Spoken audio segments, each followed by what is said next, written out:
हमें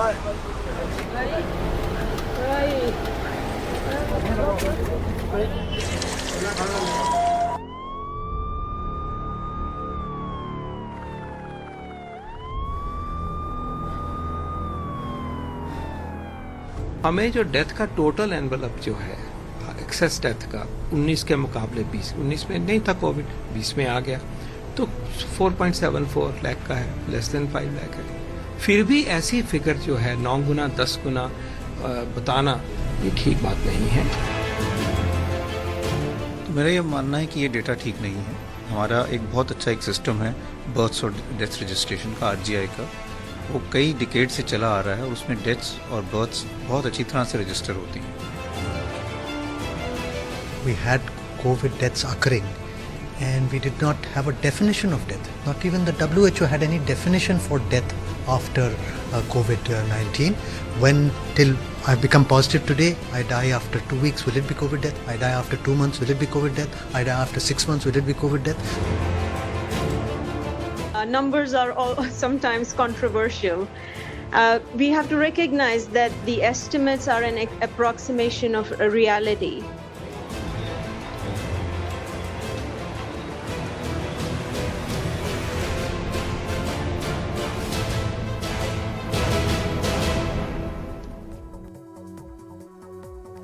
नमस्कार। कोरोना संक्रमण एक बार फिर से बढ़ रहा है। देश में पिछले 24 घंटे में 3,545 नए मामले सामने आए हैं, कल से 8.2% ज्यादा।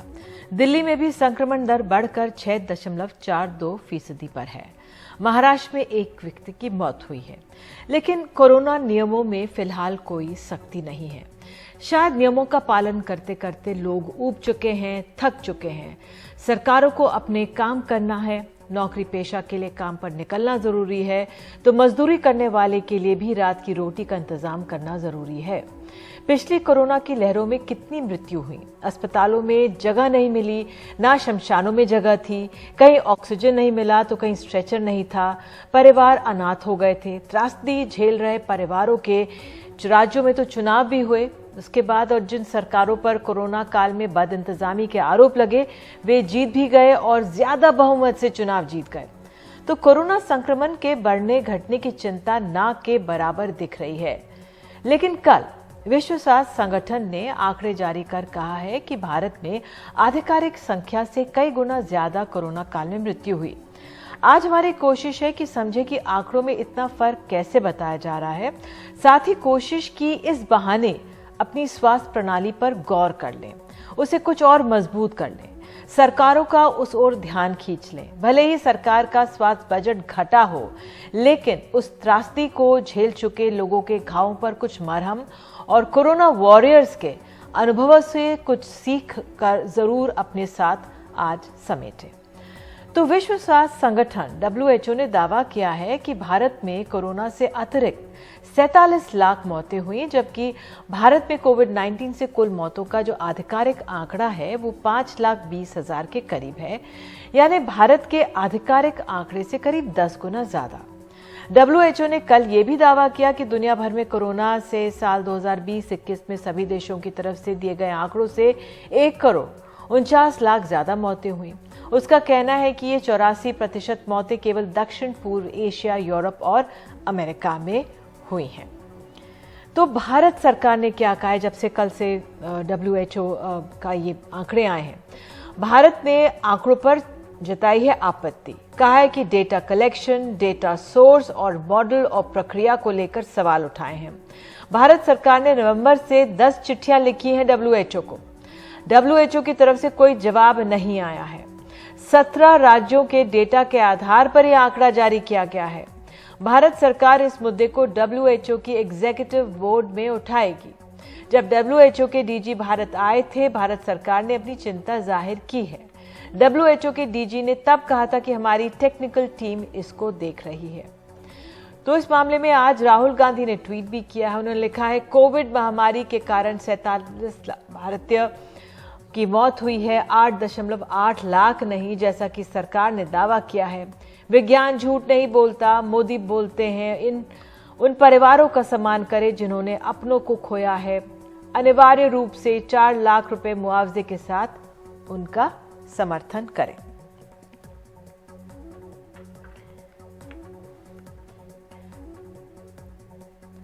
तो हमारे साथ खास मेहमान हैं, शरद प्रधान वरिष्ठ पत्रकार हैं लखनऊ से, बनजोत कौर वो भी वरिष्ठ पत्रकार हैं द वायर साइंस की, इन्होंने बहुत लेख लिखे हैं कोविड काल के दौरान, और डॉक्टर जितेंद्र सिंह शंटी अध्यक्ष हैं हमारे साथ शहीद भगत सिंह सेवा दल के। और शंटी जी वो व्यक्ति हैं जिन्होंने बहुत सारे लोगों का दाह संस्कार किया था, एक तरह से माना जाए तब संख्या नहीं थी। शंटी जी पहले मैं आप ही से शुरू करूंगी, आप एक तरह से कोरोना वॉरियर हैं, और आपसे क्योंकि एक WHO का आंकड़ा आया है, वो कह रहे हैं कि भाई आधिकारिक जो भारत ने आंकड़े दिए हैं उससे कहीं ज्यादा है, आपकी पहली प्रतिक्रिया इस पर?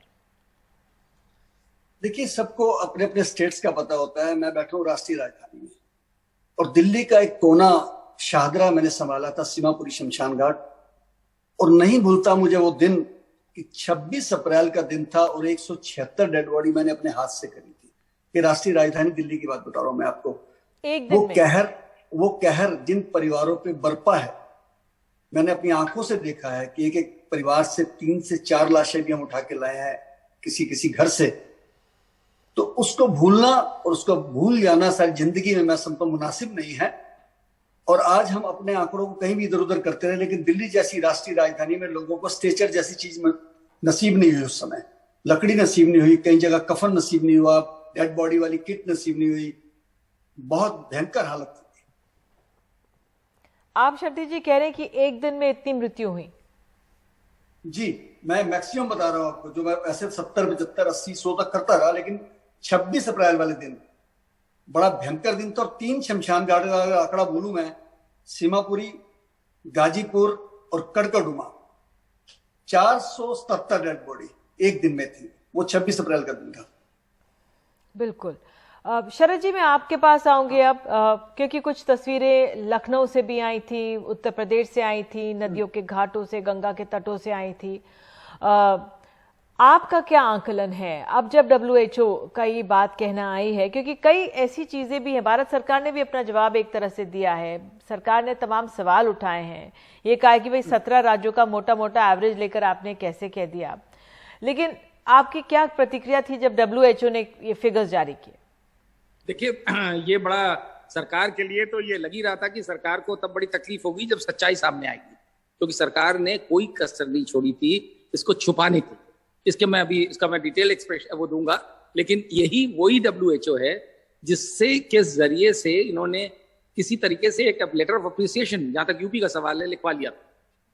और आज जब तब उसकी बड़ी वाह करी और खूब उसको प्रोजेक्ट किया कि देखिए हमारी तो WHO तारीफ कर रहा है। अब जब कलई खुली है तब इनको बड़ा बुरा लग रहा, और नेचुरली यूपी रिफ्लेक्ट करता है नेशनल लेवल पे, और यहाँ पे तो ये आलम हुआ है लखनऊ और आसपास। जो इन्होंने जो ये फिगर्स देखते थे, मैं खुद पर्सनली मॉनिटर करता था कि कितनी फिगर्स ये जारी कर रहे हैं, एक रोज प्रेस रिलीज जारी होता था, और जो मैक्सिमम इनकी जो एवरेज जो था 26, 30, 35, जो यहाँ का मेन शमशान घाट है, मैं अभी एक उसी का एग्जांपल दे रहा हूँ। यहाँ पे 3 बड़े शमशान घाट हैं और 3 बड़े कब्रिस्तान, और उसमें जिस तरीके की जो फिगर्स आती थी इनके 34, 35, उस दिन जब मैं क्रॉस चेक करता था शमशान घाट से, ये तो सरकारी प्रेस नोट जो गवर्नमेंट इशू कर रही है, जब 34 बोलते थे तो सिर्फ एक शमशान घाट में 110, 120 लाशें जल चुकी होती थी, और वो सरकारी रिकॉर्ड है। फिर इन्होंने जो और डेली का कंपैरिजन देखते तो मतलब ये थोड़ा बहुत डिफरेंस नहीं था कि आपने 30 के जो है 50 के 30 कर दिया आपने। यहां 30 मतलब जब वो 34 दिखा रहे हैं पूरे लखनऊ जिले के, टोटल फिगर होती थी 350, मतलब it was 10 times 20 times more, कभी कभी 500 फिगर्स गई यहाँ पे। और जब मीडिया ने, लोकल मीडिया में कुछ लोगों ने हिम्मत करी, वरना तो आप जानते हैं आजकल मीडिया का क्या हाल, जब उन्होंने हिम्मत करके एक दिन जो यहाँ मेन शमशान घाट है जिसे भैंसा कुंड कहते हैं, वहां एक अलग से एनक्लोजर बना दिया गया था कोविड बॉडीज के लिए, एक एरिया पूरा मार्क कर दिया था नदी के किनारे। वहां की फोटोग्राफ, एक बहुत ही बढ़िया फोटोग्राफ खींच करके लगाई, उस ऐसा लग रहा था जिस जंगल में आग लग रही, और लाइन से लाशें इकट्ठी, वहां टोकन बंटते थे लोगों को, एक दिन 1.5 दिन इंतजार करना पड़ता था अपने नंबर के लिए। जब वो फोटोग्राफ छपी तो उसका नतीजा क्या हुआ? यूपी के मुख्यमंत्री योगी आदित्यनाथ ने दूसरे दिन से वहां मीडिया की एंट्री बंद कर दी और चारों तरफ 3 शीट्स लगा दी गई जिससे कोई दूर से देख ना पाए, फोटो भी ना खींच पाए। और बाहर आपने कभी दुनिया में नहीं कहीं सुना होगा कि शमशान घाट के बाहर ही लग जाए, नो एडमिशन विदाउट परमिशन। बिल्कुल, मुझे याद है कमाल खान की, हमारे दिवंगत कमाल की रिपोर्ट थी, बिल्कुल सहयोगी कमाल खान ने वो तमाम रिपोर्ट्स दिखाई थी और उन पे खूब चर्चा भी हुई थी। मैं अब बनजोत आपके पास आऊंगी और आपने तमाम लेख लिखे हैं इस मामले पे और आपने कई इलाकों का देश भर में दौरा किया है। आपका क्या आंकलन है? आपके मैं जानना चाहूंगी कि आपकी क्या राय बनती है इस मामले में? निधि, आपके बाकी 2 मेहमानों ने अपने एम्पिरिकल एक्सपीरियंसेस के आधार पे बताया कि कैसे जो रोज का मौत का आंकड़ा इशू होता था और जो सच्चाई थी धरातल पे, उसमें बहुत फर्क था।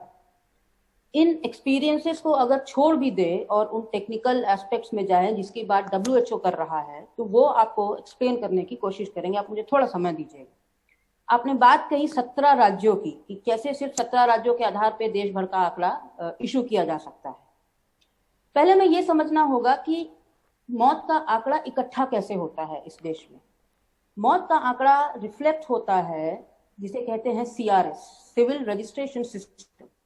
सिविल रजिस्ट्रेशन सिस्टम का डाटा सरकार एनुअल बेसिस पे, केंद्र सरकार रजिस्ट्रार जनरल ऑफ इंडिया के ऑफिस के थ्रू इशू करती है। अब वो सेंटर के पास वो आंकड़ा कैसे आता है? नीचे डिस्ट्रिक्ट और फिर उसके बाद स्टेट लेवल से होते हुए ये आंकड़ा सेंटर तक पहुंचता है और वो CRS का डेटा हर बार इशू होता है। CRS में होता है कि कितनी डेथ एक साल में रजिस्टर हुई। अब WHO जब ये एक्सरसाइज करने बैठा कि कितनी मौतें 2020 और 2021 में हुई, तब न 2020 का CRS का आंकड़ा भारत से अवेलेबल था, ना ही 2021 का था। अब उसके पास रास्ता क्या था? तब तक भारत के 17 राज्यों से या तो राज्यों ने अपने स्तर पर, कुछ गिने चुने राज्यों ने अपने स्तर पर मौत का, अब ये जिस मौत के आंकड़े की बात कर रहे हैं ये सिर्फ कोविड नहीं, इसको ऑल कॉज मोर्टेलिटी बोलते हैं, ये सारी मौतों का आंकड़ा होता है। कुछ 1-2 राज्यों ने अपने 100 मोटो बेसिस पे वो आंकड़े वेबसाइट्स पे डालती, वो हमेशा होता है।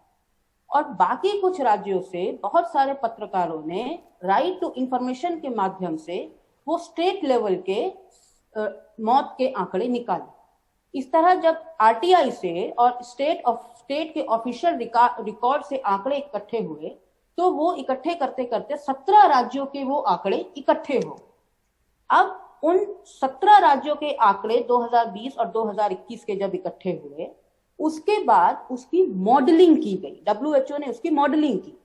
अब मॉडलिंग कोई नया कॉन्सेप्ट नहीं है, मॉडलिंग एक साइंस है, बजाबता एक पूरी एक साइंस है जो कि हमेशा से चली आ रही है और पैंडेमिक के कई और एस्पेक्ट्स में हम मॉडलिंग का इस्तेमाल करते हैं। अब उसके बाद WHO ने उन 17 राज्यों का आंकड़ा इस्तेमाल करते हुए मॉडलिंग की और इस तरह वो इन आंकड़ों पे आया, जो कि 4.7 मिलियन और 47 लाख का आंकड़ा अब वो बता रहा है। अब भारत का क्या ऑब्जेक्शन? भारत का कहना है कि मॉडलिंग नहीं होनी चाहिए थी। मॉडलिंग क्यों नहीं होनी चाहिए थी? क्योंकि CRS, सिविल रजिस्ट्रेशन सिस्टम 2020 का आंकड़ा अब हमारे पास पूरा अवेलेबल है। पर ये आंकड़ा कब इशू हुआ? ये आंकड़ा इशू हुआ WHO रिपोर्ट आने के मात्र 2 दिन पहले। अब WHO जब रिपोर्ट इशू करने वाला है और उसके 2 दिन पहले कोई आंकड़ा पब्लिक डोमेन में आएगा, तो ऑब्वियसली उस डाटा का कॉग्निजेंस नहीं लिया जा सकता। इसीलिए जो मॉडलिंग के थ्रू WHO ने जो अपना डेटा बनाया था, वो डेटा रिलीज किया। अब भारत का कहना है, या भारत के जो ऑफिशियल्स इसको कॉन्ट्रडिक्ट कर रहे हैं, उनका ये कहना है कि ये मॉडलिंग में आंकड़ा जो डाला गया वो हियर से था। अब वो हियर से नहीं था क्योंकि या तो वो इंफॉर्मेशन RTI के थ्रू इकट्ठी की गई थी या वो इंफॉर्मेशन राज्यों के आंकड़े से आई थी। तो अब क्या RTI में दी गई जानकारी गलत थी या राज्य सरकारों ने जो जानकारी दी वो गलत थी? भारत ये कहने की कोशिश कर रहा है। ये हुई CRS 2020 की बात। असल जो मुद्दा है वो 2021 का है, क्योंकि हम सब जानते हैं कि असल जो भारत ने जो सफर किया वो 2021 में किया, जब डेल्टा की वेव आई। 2021 का तो CRS का डेटा अभी पब्लिक डोमेन में कहीं है ही नहीं। तो अब जब WHO को डेटा निकालना है 2020 और 2021 का, सीआरएस 2020 अब 2-3 दिन पहले इशू करते हैं, सीआरएस 2021 है नहीं, तो ऑब्वियसली वो जो 17 राज्यों का डेटा आरटीआई के थ्रू या स्टेट रिकॉर्ड्स के थ्रू इकट्ठा हुआ था, उसके थ्रू मॉडलिंग करके ही किया जा सकता, और कोई रास्ता नहीं था। अब अगर ये कहते हैं कि देखिए भारत की सबसे हाईएस्ट मोर्टेलिटी है 47 लाख, अब जो WHO बता रहा है, पर भारत इकलौता देश है जिसने ऑन रिकॉर्ड अब तक 2 बार WHO के इन आंकड़ों की मजम्मत की। अभी तक किसी भी देश ने भारत के अलावा एटलीस्ट ऑन रिकॉर्ड WHO के आंकड़ों पर सवाल नहीं उठाया, ऑन रिकॉर्ड किसी भी देश ने नहीं उठाया। तो ठीक है, भारत कहता है कि हमारा सीआरएस का डेटा हमने भले अभी दिया पर वो बड़ा ही रोबस्ट है। अब वो सीआरएस का डेटा कितना रोबस्ट है आप इससे समझ लीजिए कि इसके पहले जब सीआरएस का आंकड़ा इशू किया जाता था तो ये बताया जाता था कि ये जो डेथ रजिस्टर हुई है ये कितने % है डेथ रजिस्ट्रेशन, 70% है, 60% है, 80% है, कितने %? इस बार जो सीआरएस 2020 का आंकड़ा इशू किया गया उसमें वो कॉलम गायब कर दिया गया। हम नहीं जानते हैं कि कितनी डेथ % जो है वो रजिस्टर है। तो इसलिए हर तरीके से नकार देना सब कुछ हमें कहीं ले नहीं जाएगा। भारत का ये कहना है। मैं आपसे एक चीज और समझना चाहूंगी, अभी मिस्टर भार्गव को हम सुन रहे थे, वो कह रहे थे कि कौन सी कोरोना डेथ है, कैसे माने, यही क्लैरिफाई नहीं है। और जो अधिकारी थी वो ये कह रही थी कि इट्स एम्बिगुअस, एक जनरल, एक हाइपोथेटिकल फिगर सब लेके चल रहे हैं। तो एक साफ परिभाषा तो कहीं पे भी नहीं है कोरोना की। अब अगर आपकी 10 दिन बाद मृत्यु हुई है, 2 महीने बाद मृत्यु हुई है, 6 महीने बाद मृत्यु हुई है कोरोना के कॉम्प्लिकेशन से, तो डॉक्टर भार्गव खुद कह रहे हैं कि ये एक स्पेसिफाइड डेफिनेशन नहीं है कि कोरोना की वजह से डेथ हुई है। तो ये जो एम्बिग्युइटी है ये सिर्फ हमारे यहाँ या हर जगह ही है? आईसीएमआर ने खुद ने, जिसके डॉक्टर भार्गव मुखिया हैं, आईसीएमआर ने खुद ने कोविड डेथ की एक क्लासिफिकेशन, एक परिभाषा इशू की थी और उन्होंने एक कट ऑफ डेट रखी थी कि अगर कोविड इन्फेक्शन के इतने दिनों तक मृत्यु होती है तो वो मृत्यु, अगर मुझे कोरोना हुआ है और मुझे हार्ट अटैक होता है पर उतने दिनों के भीतर अगर मेरी मृत्यु होती है तो वो मृत्यु कोरोना से गिनी जाएगी, वो हार्ट अटैक से नहीं गिनी जाएगी। ये परिभाषा WHO ने या बाकी जो देश थे उनसे गाइडेंस लेते हुए भारत ने खुद बना ली थी और फर्स्ट वेव के दौरान ही बना ली थी। ये एम्बिग्यूटी को एटलीस्ट थ्योरेटिकली तभी रिमूव करने की कोशिश की गई थी। अब वो नीचे down the level of hospitals वो कितना परकोलेट किया नहीं किया वो आप एक अलग, वो एक माजरा हो सकता है, पर ये परिभाषा खुद आईसीएमआर ने बना ली थी। बिल्कुल बिल्कुल। अब मैं ये भी समझना चाह रही थी, शरद जी आप भी हमारे साथ हैं, शंटी जी भी हमारे साथ हैं, कि हमने जो इतना भयावह पूरे देश भर ने, पूरी दुनिया ने देखा कोरोना काल किस तरह से आया, हमने अपनों को खोया, और बंजोत ने किस तरह से हमें एक्सप्लेन करा है कि जो आंकड़े हैं हम सबके सामने कहीं ना कहीं किसी ना किसी का कोई किसी ने खोया ही है, जो ये पहली वेव्स आई। मैं ये समझना है आपसे चाह रही हूँ क्योंकि इसका जो असर था, जो भयावह थी, भले ही सरकारों ने कुछ भी किया हो, तमाम राज्यों की मैं बात कर रही हूँ, आंकड़े छिपाए हों, तमाम राज्यों ने छिपाए होंगे, 1-2 से तो काम चलेगा नहीं।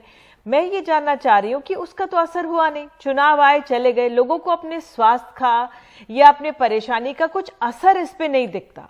ये क्या कारण है? क्योंकि अगर हम चाहें भी कि सरकार अपने, क्योंकि स्वास्थ्य बजट है उसको कम किया गया है, अब हम सरकार को चाहें भी कि सेवाएं दुरुस्त हों, अभी हाल फिलहाल में एक कार्यक्रम में दिखा रही थी एम्बुलेंसेज नहीं है, तमाम राज्यों से खबरें आती हैं कोई रेडी में कहीं लेके जा रहा है, ये कोरोना से पीड़ित नहीं। अब जिस तरह से बीमारियां हैं लोगों में, इलाज के लिए जो हमारी प्राइमरी चिकित्सा सेवा है वो बिल्कुल चरमरा गई है।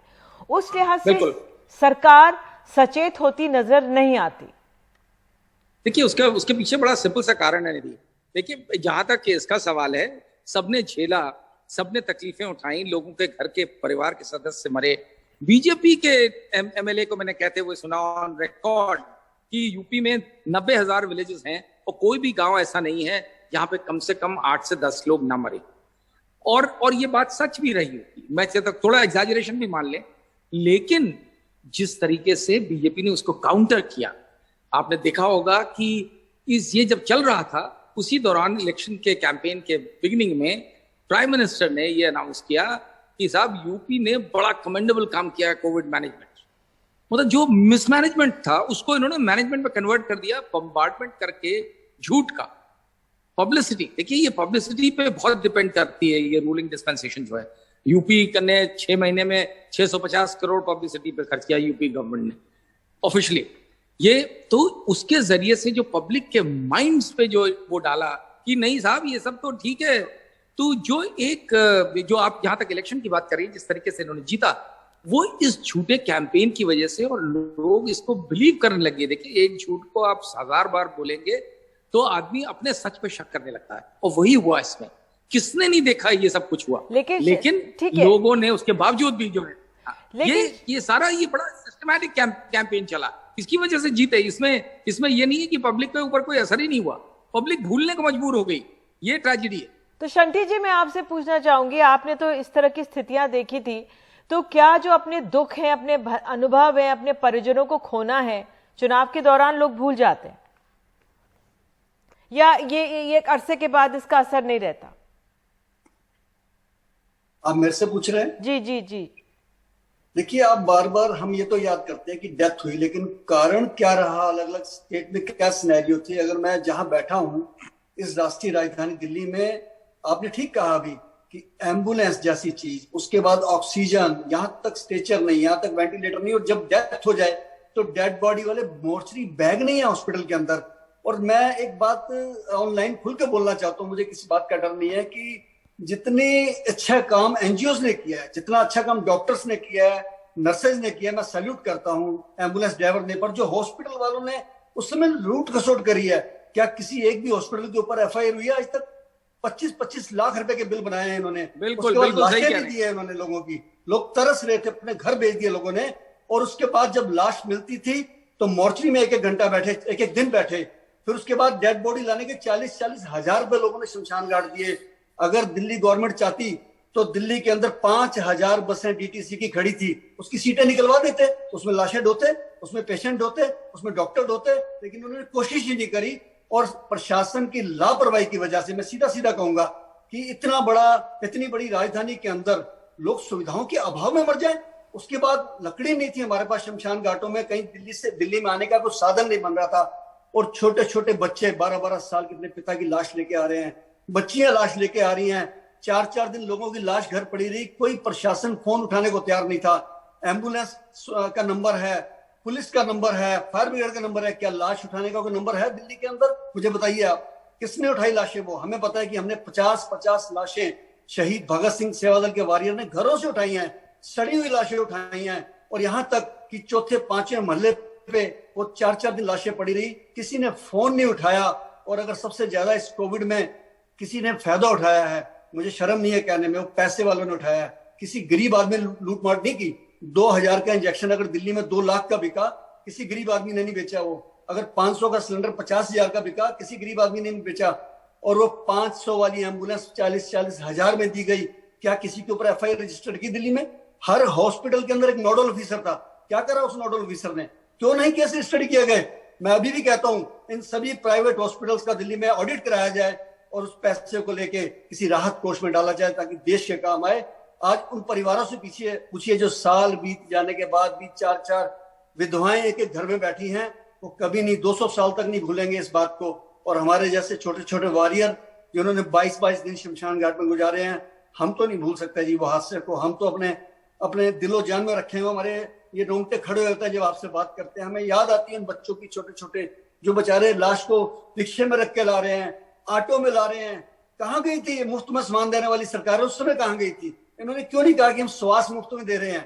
किसी ने नहीं कहा। एक कंसेंट्रेटर 25-25 हजार वाला 2-2 लाख का बेचा लोगों ने। क्यों नहीं पकड़ा उन लोगों को? कितने केस रजिस्टर्ड हुए? इन बातों का उठाइए। मैं तो एक बात कहूंगा, खाली ये बार इस बात पर चर्चा करना कि मौतें कितनी हुई हैं, मौतें क्यों हुई है, ये देखें कि अभाव के कारण और संसाधनों के अभाव के कारण मौतें हुई हैं। और जब इतनी बड़ी राजधानी में हो सकती है तो छोटे गांव में तो कोई साधन होगा ही नहीं जी।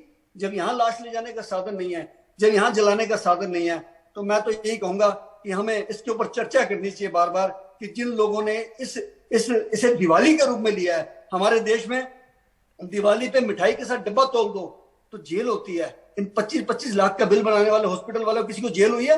इनके ऊपर तो एनएसए लगनी चाहिए, नेशनल सिक्योरिटी एक्ट। इनको जेल में डालिए। इन्होंने बहुत बुरा कार्य किया हमारे देश के लिए, लूटा है, कसोटा है। उन परिवारों के गहने तक बिक गए, घर बिक गए उनके जी।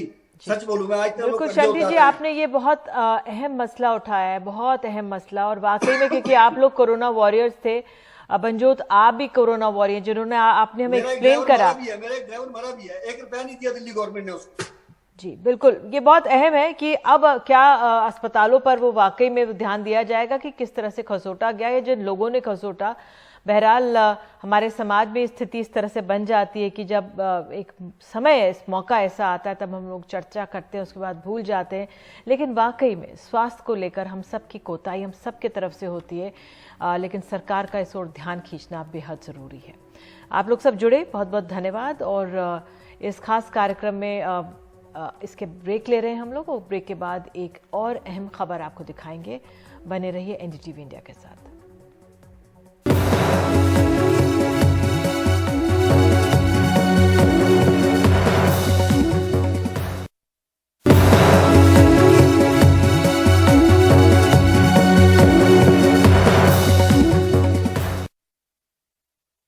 मेरठ दिल्ली एक्सप्रेसवे भूमि अधिग्रहण घोटाले में योगी सरकार ने बड़ी कार्रवाई की है।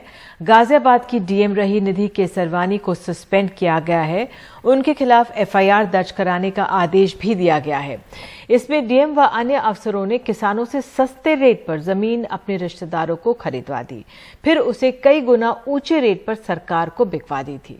अधिकारी और उनके रिश्तेदारों ने कैसे किसानों से ठगी करके करोड़ों कमाए, देखिए रवीश रंजन शुक्ला की ये रिपोर्ट। दिल्ली मेरठ एक्सप्रेसवे की शानदार सड़क बनाने के दौरान कई अधिकारियों ने धांधली से मोटी रकम कमाई। ये बात हम नहीं कह रहे हैं, बल्कि एनडीटीवी के पास मौजूद उस वक्त के कमिश्नर की जांच रिपोर्ट कह रही है। रिपोर्ट में कहा गया है कि एक्सप्रेसवे के लिए 2012 में जमीन अधिग्रहण का नोटिफिकेशन होने के बावजूद अधिकारियों के रिश्तेदारों ने किसानों से जमीनें खरीदी। उस वक्त के एडीएम के बेटे ने किसानों से 1 करोड़ 78 लाख रुपए में जमीन खरीदी और कुछ ही दिन बाद इसका अधिग्रहण करीब 9 करोड़ रुपए में करवा दिया गया। इसी तरह एक अमीन ने अपने रिश्तेदार के नाम से 3 करोड़ 54 लाख रुपए की जमीन किसानों से खरीदकर उसे इन्हीं अधिकारियों की मिली भगत से करीब 15 करोड़ रुपए में आर्बिट्रेशन करवाकर अधिग्रहित करा दिया गया। इस जांच रिपोर्ट के आधार पर 2019 में एफआईआर भी दर्ज हुई, लेकिन बुधवार को इस घोटाले से जुड़े अधिकारियों पर उत्तर प्रदेश के मुख्यमंत्री ने कड़ी कार्रवाई करते हुए ट्वीट किया, दिल्ली मेरठ और ईस्टर्न पेरिफेरल वे भूमि अधिग्रहण प्रकरण में तत्कालीन जिलाधिकारी गाजियाबाद को निलंबित करते हुए विभागीय कार्रवाई शुरू किया जाए। दोषियों के खिलाफ एफआईआर दर्ज कर विधिक कार्रवाई के आदेश और जांच आख्या होने के बावजूद कार्रवाई में अति विलंब करने वालों के खिलाफ निलंबन और विभागीय कार्रवाई शुरू होगी। मुख्यमंत्री दफ्तर से हुई सीधी कार्रवाई के बाद प्रशासन इस मुद्दे पर फिलहाल बात नहीं कर रहा है। दरअसल दिल्ली मेरठ एक्सप्रेसवे हाईवे के लिए जमीन के अधिग्रहण की शुरुआत 2012 से लेकर 19 तक होती है और इसमें जो 4 गांव हैं, नाहल, कुशलिया, रसूलपुर और डासना, इनके गरीब किसानों से अधिकारियों के रिश्तेदार जमीन खरीदते हैं। कुछ किसानों ने जब शिकायत करने की कोशिश की, इस पूरे धांधली की, तो उनको बिचौलिया बताकर प्रशासन ने जेल में डालने की धमकी तक दे दी।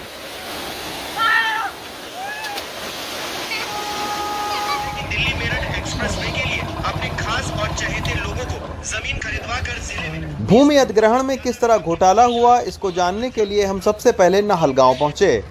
यहाँ हमें 15 ऐसे किसान मिले जिनकी करीब 100 बीघा जमीन अधिकारियों के रिश्तेदारों ने कौड़ियों के भाव खरीदी। इन्हीं में से एक अब्दुल कादिर हैं, जिनकी करीब 12 बीघा जमीन 12 लाख रुपए बीघा के हिसाब से अधिकारियों के रिश्तेदारों ने खरीदी थी। हमें तो जी ये कह के लिए ही कि 12 लाख का मुआवजा मिलेगा और वो भी 3 किस्तों में मिलेगा, कि हम पे 2 नंबर का पैसा है, 1 नंबर का करना चाह रहे हैं इसे। हम पे जो है दलालों ने फोए रख दिए, आके हमें सेट करके हमारी जो ज़मीन खरीद ली। और जब आपने ज़मीन बेच दी, उसके कितने दिनों के बाद में आपको पता चला कि हमारी तो ज़मीन बहुत कीमती थी और बहुत 6-7 महीने में हमें पता लग गया कि ज़मीन हमारी बहुत कीमती है। मुआवजा उन्होंने उठा लिया 68 लाख रुपए बीघा का, और आपको दिया 12 लाख। हमें मिले 12 लाख रुपए बीघे। इन्होंने बताया हमारे पास में जो है ब्लैक मनी है, हम उसे वाइट करना चाह रहे हैं, तो हमारा 1 नंबर का पैसा हो जाएगा। तो हम तुम्हें इकट्ठा पैसा दे देंगे। तो इसी जरिए हमने अपने चाचाओं के थ्रू उन लोगों ने चाचा से बात करी, हमारे चाचा ने हमारी भी मेरे जो है 3 भाई और एक मम्मी और एक मैं, 4 आदमियों के हमारे भी वहाँ पर अंगूठे साइन कराकर हमारी भी ज़मीन दे दी। जिसमें कि एक बहन और 2 भाई मेरे नाबालिग भी थे, उनकी भी जो ज़मीन बची थी वो ज़मीन जो है इन्होंने वो भी ले ली, हमारे पास वो भी नहीं छोड़ी।